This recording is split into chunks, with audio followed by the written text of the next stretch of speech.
At my mother-in-law's birthday dinner in Rome, my chair was missing. Not misplaced, not waiting to be fetched by some flustered waiter.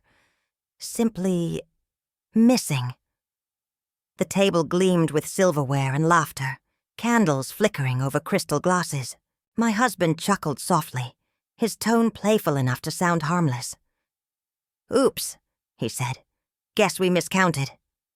The family laughed, that smooth, well-bred laughter of people who never fear being the butt of the joke. I sat there for half a heartbeat, then rose with a calm that surprised even me. "It seems I'm not family," I said, and I left.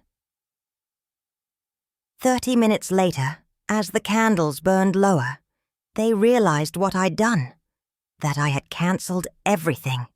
The venue, the catering, the yacht excursions, the Tuscan villa, all of it. I had 30 minutes before they caught on. That was all I needed. But before we step into that Roman evening, before you imagine the scene of silver and humiliation, let me start where it began. Because a single act of defiance never happens in isolation. It's born of years of silencing yourself to keep the peace. My name is Anna Moreau, though once upon a time I was simply Anna Morgan, the founder of a Boston event planning company called Éclat. I built it from scratch. Every gala, every corporate retreat, every wedding polished into a reflection of my perfectionism. If there was a party in Boston that made the society pages, chances are I'd been the invisible hand behind it. That's how I met Julian Moreau. It was at a charity fundraiser for the Boston Children's Hospital. One of those glittering evenings where the wine sparkled and the women's laughter sounded like polished glass. He was tall, his dark hair arranged in the kind of careless order that takes effort, and he carried himself with that effortless entitlement that only comes from never worrying about the cost of anything. "You're the one who made this all happen," he'd said, glancing around the ballroom I'd transformed.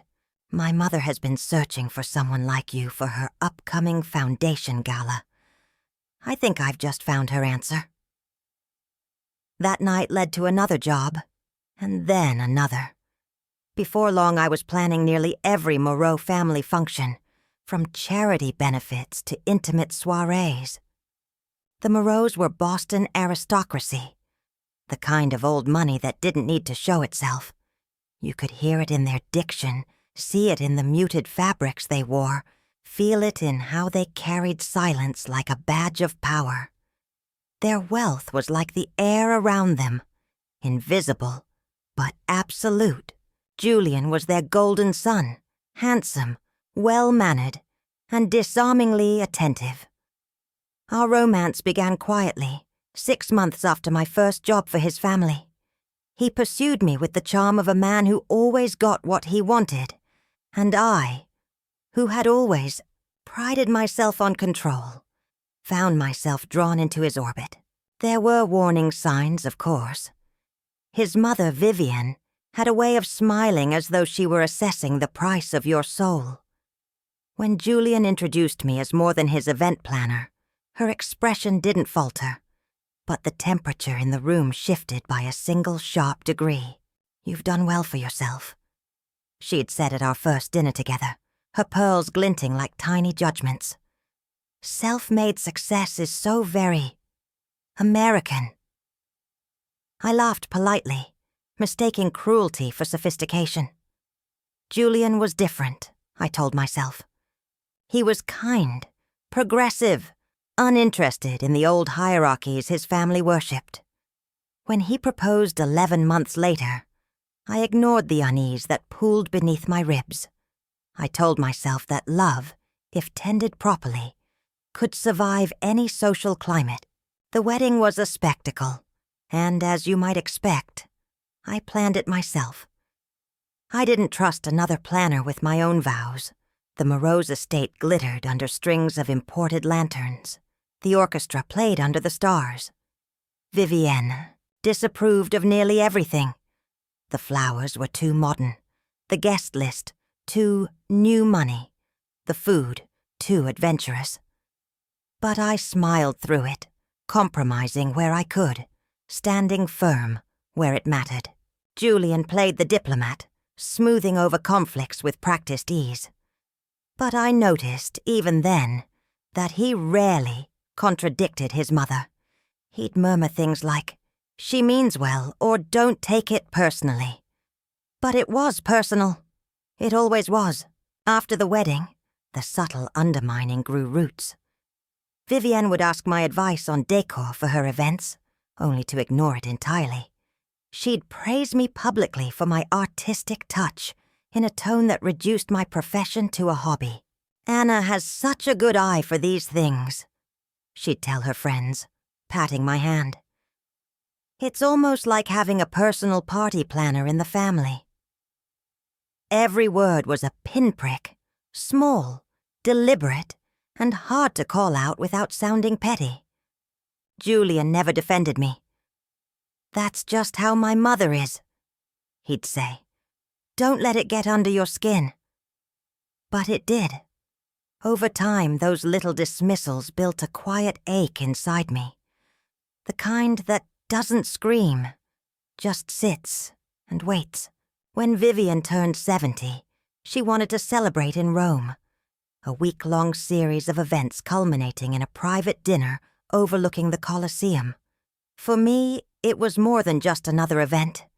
It was a chance to prove myself on the grandest stage of all. The daughter-in-law with impeccable taste. The planner who could pull off perfection anywhere in the world. I threw myself into it, calling in every favor, every vendor, every friend in the industry. I worked 16-hour days, cross-checking contracts and balancing time zones. But in the middle of that whirlwind, I began to notice delays. Deposits that didn't go through, invoices left unpaid. When I mentioned it to Julian, he waved it off. "Our accountant's just being careful with international transfers. You know how these things are." But I knew better. One evening, I saw a series of open emails on his laptop. I hadn't gone looking. I simply walked past and saw the words on the screen. Asset liquidation. Lines of credit extended. Margin call. The Moreau empire was quietly crumbling. I stared at those numbers for a long time before closing the screen. I told myself it wasn't my business. That money problems happened even to the rich. That he'd tell me when he was ready. And I kept working, sometimes using my own company's credit line to secure bookings when their payments lagged. I told myself it was temporary. Then came the morning of our flight to Rome. Julian was in the shower when his phone buzzed on the nightstand.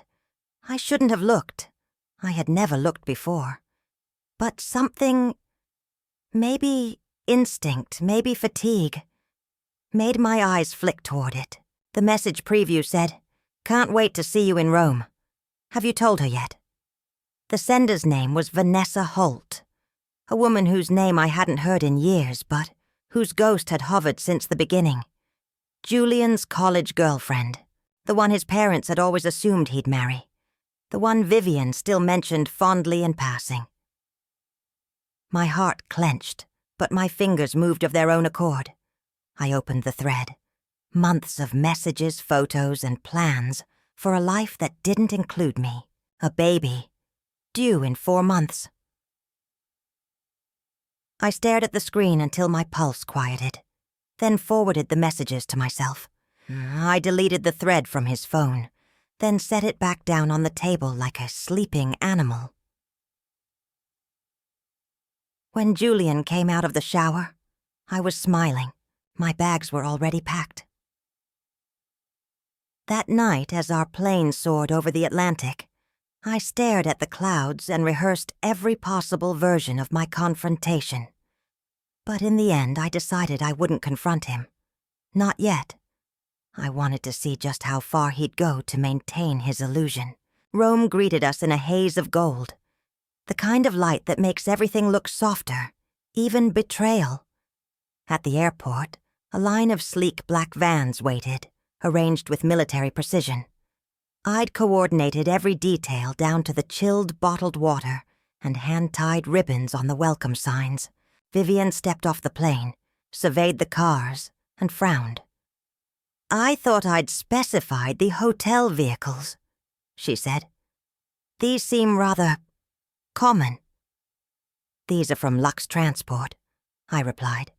"They handle diplomatic clients for the embassy." She was already speaking to her husband, Richard, pretending not to hear. The hotel, a 5-star masterpiece near the Spanish Steps, welcomed us with champagne and warmth. I had arranged every suite personally, ensured every view was flawless. I handed out itineraries tied with silk ribbons. Vivian barely looked at hers. "We'll just play it by ear," she said. "The family knows Rome quite well." Our suite was stunning, a terrace overlooking the rooftops, flowers perfuming the air, a bottle of Barolo breathing by the window. But within minutes, Julian's phone buzzed. He stepped outside to take the call. "Work," he said when he returned. "Just some investment details." He didn't meet my eyes. Dinner that night was at a charming trattoria I'd chosen for its authenticity. Exposed brick walls, string lights, the scent of basil and garlic wafting through the air. But when we arrived, the seating had mysteriously changed. I was placed at the far end of the table, separated from Julian by 2 relatives I barely knew. As they shared inside jokes and stories about previous family trips to Italy, I smiled and twirled my pasta, invisible. When I tried to join a conversation about the week's activities, Julian's sister cut in lightly. "Oh, Anna, we've actually decided to skip the Vatican tour. We're doing a family shopping day instead." "Family shopping?" I echoed. Vivian interjected smoothly. "Just a little tradition of ours." "You'd be bored, dear. Why don't you use the time to check on the birthday arrangements?" "That's your expertise." Her tone was honey dipped in acid. By then I had stopped trying to correct them. I smiled, excused myself early, and went upstairs to review the schedule. Not because it needed work, but because I needed to reclaim some measure of control. The next 2 days followed the same rhythm. I'd wake to find Julian already gone. A note left on the desk. "Breakfast with father. Don't wait up." The family would vanish for hours on excursions I hadn't been told about. Conversations would hush when I entered a room. I was both planner and ghost, present yet not truly seen. But on the 3rd morning, something shifted. Julian left his briefcase behind in his hurry to meet his brother. It was unlocked. Inside were neatly stacked papers. And there, tucked between invoices, were draft separation documents. I read every line. The legal phrasing was cold and efficient. There was even a pre-written statement. A script for Julian to recite at Vivian's dinner. It framed our divorce as mutual, amicable, and dignified. A family's way of saying, "We're taking out the trash, but doing it tastefully." I took photos of every page. My hands shook, but my breath was steady. It was then that I realized Vivian's birthday wasn't just a party. It was my execution. From that moment on, everything I did was deliberate. If they wanted a performance, I would give them one. Just not the ending they'd scripted. For the rest of that week, I wore professionalism like armor. I confirmed the floral arrangements, met with the restaurant manager, reviewed the custom menus, and pretended not to notice the whispers that ceased when I entered a room. Each polished smile I offered was a stitch in the mask I needed to wear until the right moment. The morning of Vivian's birthday dawned flawless. Rome bathed in that surreal light that makes stone glow and shadows feel forgiving. I rose early, quietly slipping out of bed while Julian still slept, and went to the hotel's business center to print last-minute confirmations. That's when I heard her voice. Vivian's tone, crisp and imperious, carried clearly through the thin wall, separating the concierge desk from my small corner. "There will be 12 seats, not 13, she instructed. "Yes, I'm aware of the original reservation. My son and I have discussed it. His wife will not be staying for dinner. A family matter, you understand." The words fell like cold rain. The missing seat wasn't an oversight. It was a message. They intended to erase me publicly, neatly, and politely. No scene, no argument. Just quiet exclusion.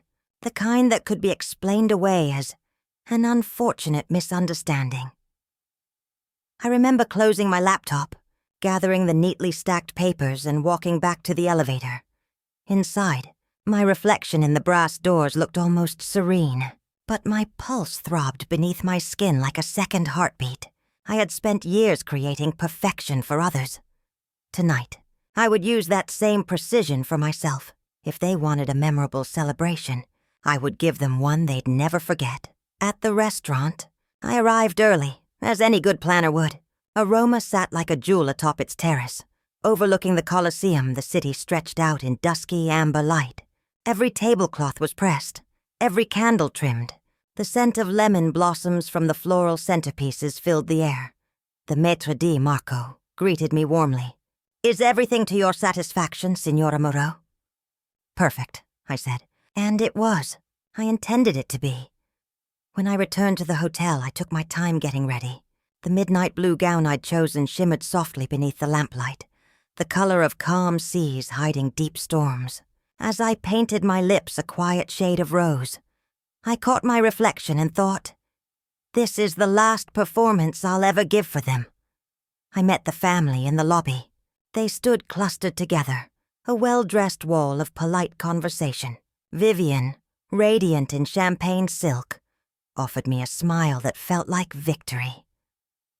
"Anna, darling, you look lovely," she said, air-kissing near my cheek. "Thank you," I replied evenly. "Shall we?" The ride to the restaurant was short.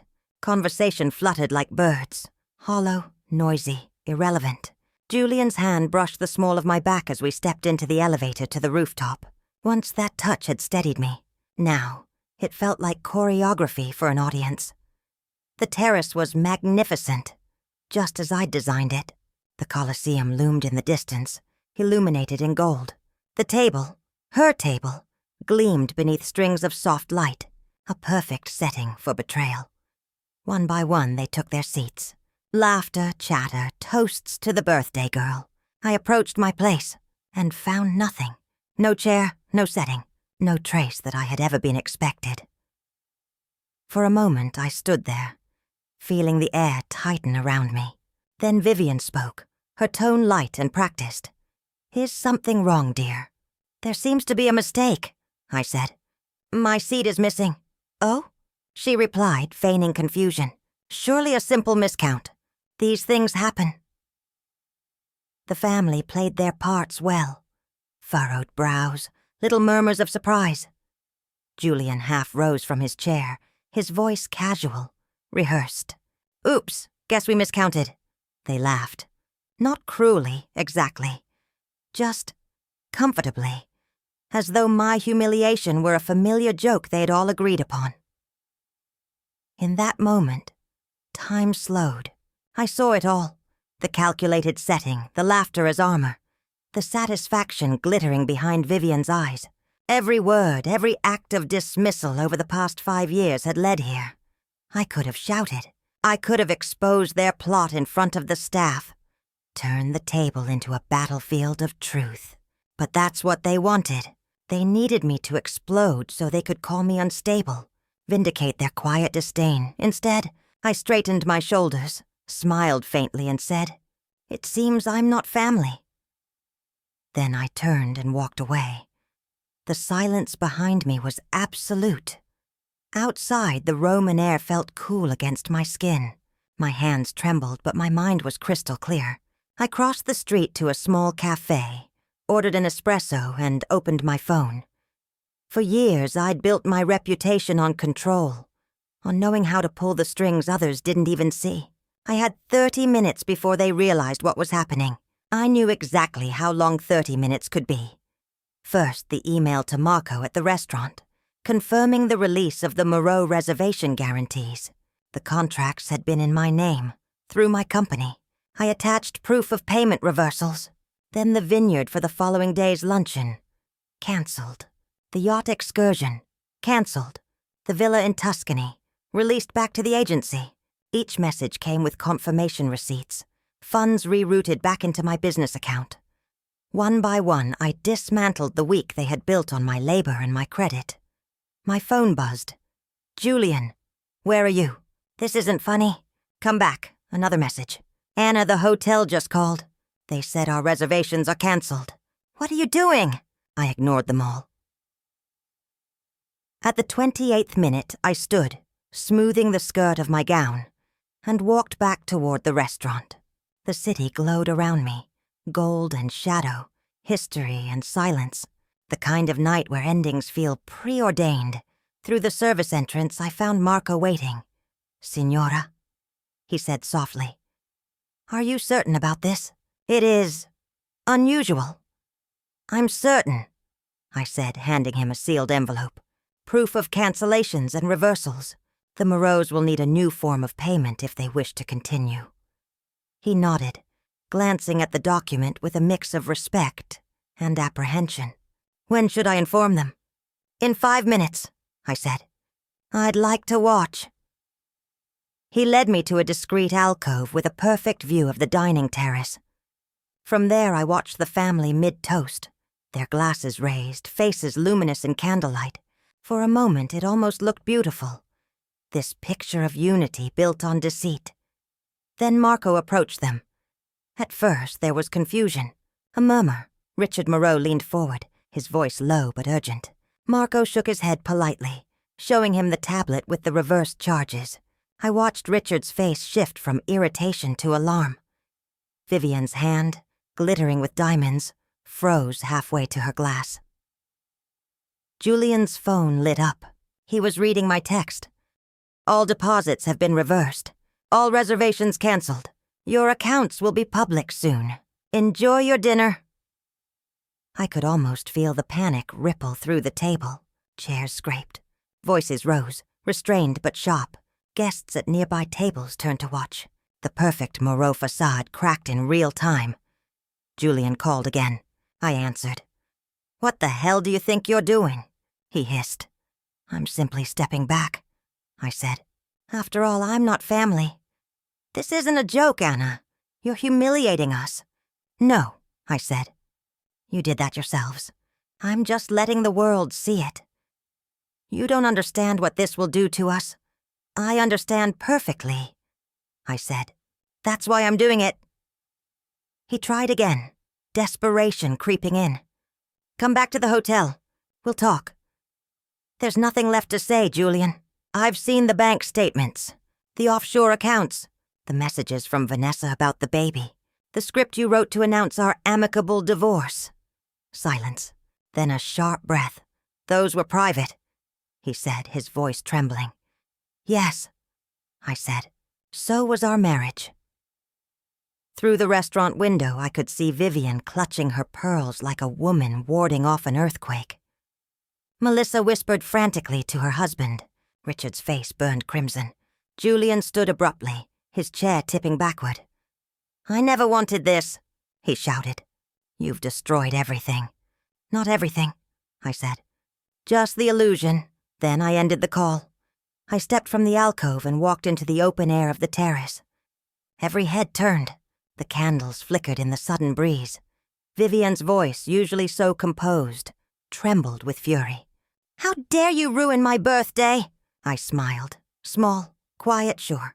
"I learned from the best, Vivian. Isn't this what you wanted for me? A public exit? The only difference is that I rewrote the ending." Richard half rose. "You had no right. I had every right," I said evenly. Every contract was in my company's name. Every deposit under my authorization. I simply withdrew what was mine. Melissa glared at me. "You'll regret this. When Julian divorces you, you'll get nothing." I looked straight at Julian. "On the contrary, I have everything I need. The proof of hidden assets, the fraudulent transfers. I'm sure the IRS will find it enlightening." The color drained from his face. I didn't stay to watch the rest. I turned and left them there, frozen among their untouched plates and wilting flowers. while the ruins of their empire whispered around them. The next morning, I boarded a plane back to Boston. I upgraded to first class with the travel points I'd earned, planning the Moreau's previous vacations. The irony made me smile for the first time in weeks. By the time we landed, the whispers had already spread through Rome's luxury network. Rumors of an American family who couldn't pay their bills, a canceled dinner that had left a manager holding a diamond bracelet as collateral. Within days, the story made its way back across the Atlantic. In Boston, I moved out of our townhouse, taking only what was mine.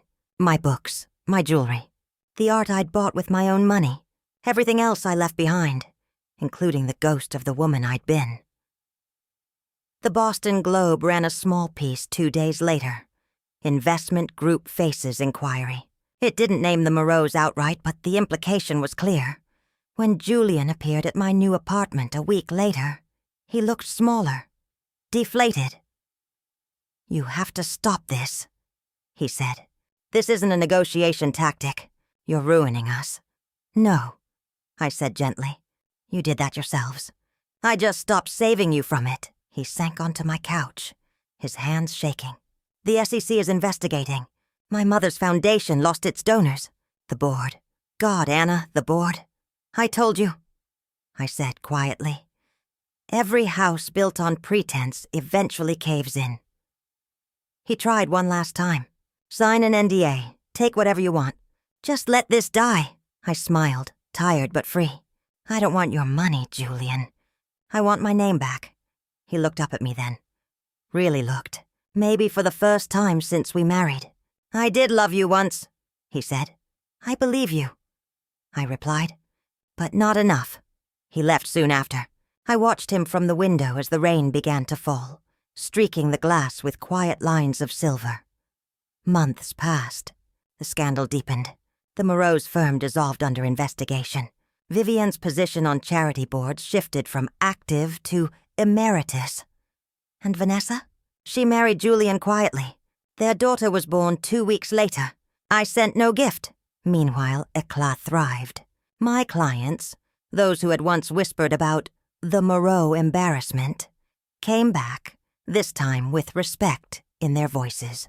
They spoke of professionalism, discretion, strength. The woman they once underestimated had become, in their eyes, something formidable. 6 months to the day after that dinner in Rome, I stood again on Italian soil, not as someone's wife or planner of someone else's party, but as a creator of my own destiny. I was overseeing a wedding on the Amalfi Coast, the sun spilling gold across the sea. The bride laughed, her veil catching the wind. It was everything a celebration should be. Joyful, earned, alive. I lifted a glass of Prosecco to the horizon and whispered a toast only I could hear. "To the missing chair," I said, for showing me exactly where I belong, because in losing my seat at their table, I had found my place at my own, and that, I suppose, is the strange gift of betrayal. It teaches you how to stand on your own without ever asking for a chair again.